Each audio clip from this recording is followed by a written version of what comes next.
everybody. It's been a couple days now. How have you guys responded to what happened? And when you looked at the tape, what did you see were the issues? It was a lot of little things that, in games like that become big things when exploited. So that was what we saw on film, things that can be corrected. And it was just, I think I said it was a game more than anything, game plan-wise, that we were ready for. We didn't execute it and showed. You had the one pass to Noah Brown, second half, 35 yards, I think. Other than that, it seemed like the normal, conventional, non-improvised pass game struggled. Whether it was protection, receivers not getting open, whatever it might have been. What can you put your finger on about what was going on? I think we completed a lot of balls. It was more of them getting depth. They took away the shots that we normally take downfield. Then also two linebackers getting depth underneath the intermediate routes. So I don't think it was trouble getting open, but it was just taking what the defense gave us, what happened to look like checkdowns a lot of times. JT, the last few weeks, you and Urban Meyer have discussed about how you guys had your deep shots taken away from you.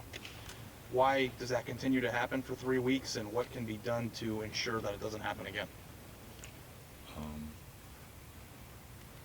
I guess we could scheme up something, but if you see a safety or a corner 15 yards off, I think that takes away the deep shot, if that makes sense. Like, I don't know. They're playing really far off of us. So when you want to take a shot, it's, I guess you could, I don't know really answer that, because if you watch it, they're playing 10 yards off and want you to throw it underneath. So that's what I'm going to do as quarterback. I'm not going to force anything and have our guys go make plays, in which they have done, and break tackles, and then, a 5-yard pass comes a 20-yard gain. So I don't know. I think with that being said, I don't know exactly. Is the passing game overall where you think it should be, JT? No, I don't think it's where it could be. It could be better, absolutely. But as far as Saturday night, I don't think it was.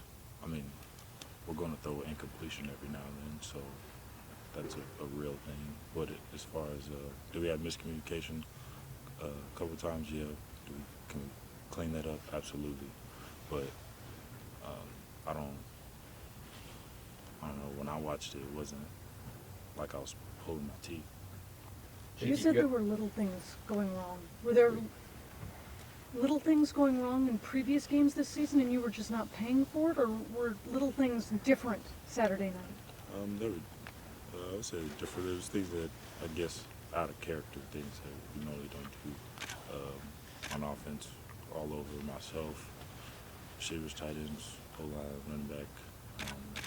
So I think those were the things. They were just not sure, put our finger on it, what it was exactly. It might have made us do certain things, but I think it was just out of character type of things. How much is pressure the last 2 weeks, the pressure the other team's been able to bring on you, just been at exactly the right time when you want to pull the trigger, or just disrupted things? I'm talking about the initial pass play you want to throw, because obviously Saturday night, Curtis caught 8 passes, a lot more downfield, but some were swings. Weber caught 8. Those were 16 of y'all's receptions. How much has that just disrupted the flow of the actual play, JT? Or have you been able to stand there and just pick it out, Yeah, like I said, it wasn't. A couple of times pressure where I checked it down quick, knowing where the running back was, but other times that was what the defense was giving us. So,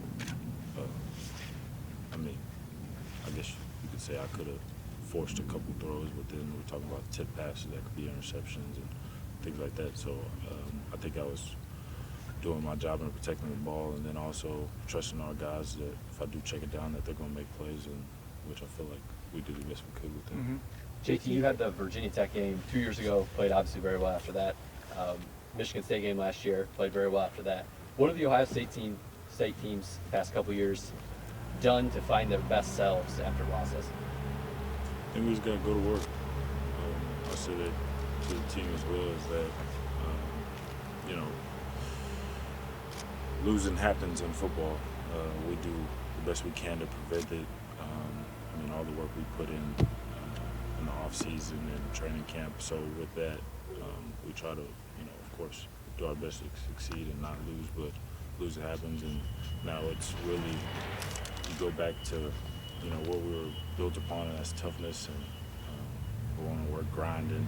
And so I think that's what we're going to go back to and try to make sure that this doesn't happen. JT, going off of that, in 2014, you guys played Kent State after lost them last year. You played Michigan. In your opinion, is it better to play a team that you know what you're going to get from them, a highly ranked team, or a more inferior opponent where you can get your feet back under you? I'm not sure. I think we take each opponent as it is, not really thinking in that way. Understand that who we're about to play is Northwestern, and it's a good football team, and we got to be prepared and ready to go. So I think it's just approaching it one game at a time, which I think that was how we were looking at it. We just stubbed our toe on that. JT, are you curious about how, you know, for a lot of these young guys who are playing key roles for you, this will be the first time that they've had that bounce back opportunity. Are you curious to see how they handle this week? Yeah, we're gonna find out, you know, what we're made of. I think that's how you really see people. I mean, everybody could, you know, be doing fine when we're winning games and everybody's happy and cheering.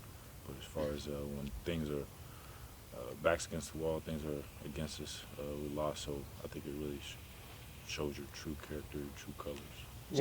JT, it feels like the last couple weeks, people have been asking what's wrong with the passing game.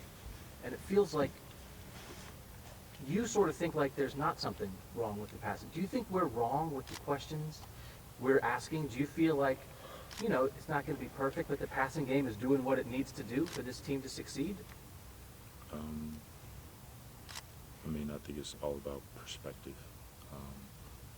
I know y'all are not, you know, I guess in tune on what we actually see as far as practice or even game and game planning. Y'all don't know about that. So I think it's the perspective y'all have, which is probably okay, but I just think when you ask questions, it's just y'all don't know. So I just try to do my best to explain. No, I know. So from your perspective, do you feel like for the most part the passing game Saturday, with what you were given, with what the game plan was, how to take what's there, pretty much did what you wanted the passing game to do? Correct. Okay. So you're talking about also not forcing things, right? Absolutely. We see sometimes where you are maybe getting ready to make a throw and then you pull it back down, and we can't tell exactly what it is. Is there a guy that maybe you thought was going to be open and isn't quite open, or a defender does something? Are there times when you should force things? Or do you feel like you're taking what is there and that is absolutely the best thing? Or do you ever feel like there are times when, you know what, I got to try to squeeze this in a window and make a play? I think there's times for that, different situations, you know, 2-minute, fourth down type of things. But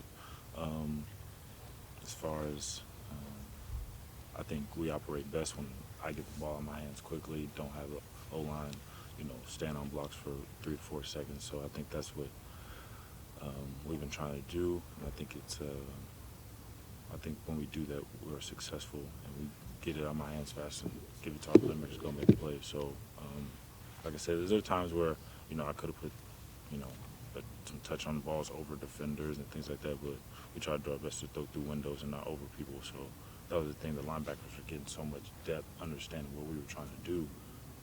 And so with that, I did take what they gave us, and it was first down. We're talking about first down passes. If we get 5 yards on first down, then we're talking about a successful play. And again, you see things much better than we see them. Not to criticize anybody specifically, but you threw a lot to Weber and Samuel, and you threw to Marcus a lot. We get caught up sometimes in where are the outside receivers, where are the playmakers on the outside. Were they just not as open as they needed to be for you to get the ball to them on Saturday? No, I wouldn't say that. I think that was our game plan going in, is the slot receivers, and also, like someone pointed out, that wanted to know, trying to get them in the intermediate routes. But it was that was part of our plan going in. So do you feel like the passing game where it is, if it pretty much progresses this way, you guys can be the team you want to be, you can win the games you need to win the rest of the way? Or do you feel like the passing game needs to make a big jump? Or, of course, you always want to get better. In general, do you feel pretty decent about it right now? Yeah, I'm at a good place where we're at. Like I said, could we done things better? Yes, but for me personally, I think I'm seeing the field well. I think receivers are seeing coverages, but also too, the defense. They play as well, so we have to understand what they're giving us and taking it, and can't go broke taking a profit. JT, Couple more it's questions. hard to go undefeated. One loss doesn't eliminate anything that you guys would want to achieve. But now that you have the one loss, the margin for error is really gone. Is there a heightened sense of urgency right now? Yeah, I could say that. I think it's, one of the things that always says, you put your helmet on, tighten your chin strap up a little tighter, bite on your mouthpiece a little harder, understanding that, and not like it wasn't before, but everything definitely matters, and just make sure that we definitely don't look over the small details and things, because those are things that are going to help us win games from here on out. When you're coming off a loss, JT, do you find yourself looking forward to Saturday more, like to get back out there? Does it feel any different when you're coming off a loss, that next game? It's more Tuesday and Wednesday, really looking forward to practice, because that's where you win the games. And I think that was something that would probably go back and look at our Tuesday, Wednesday practice, not saying that they were bad. I thought we had good practices, but the little details, maybe we didn't, hone in on those and really take pride in the little details, and that's why, those came up on Saturday. So it's more looking forward to Tuesday, Wednesday practice, going there, talk to the coaches, see what we have, game plan going to Northwestern, and then executing on Tuesday and Wednesday in order to be successful on Saturday. JT, thank Thanks, you very JT. much.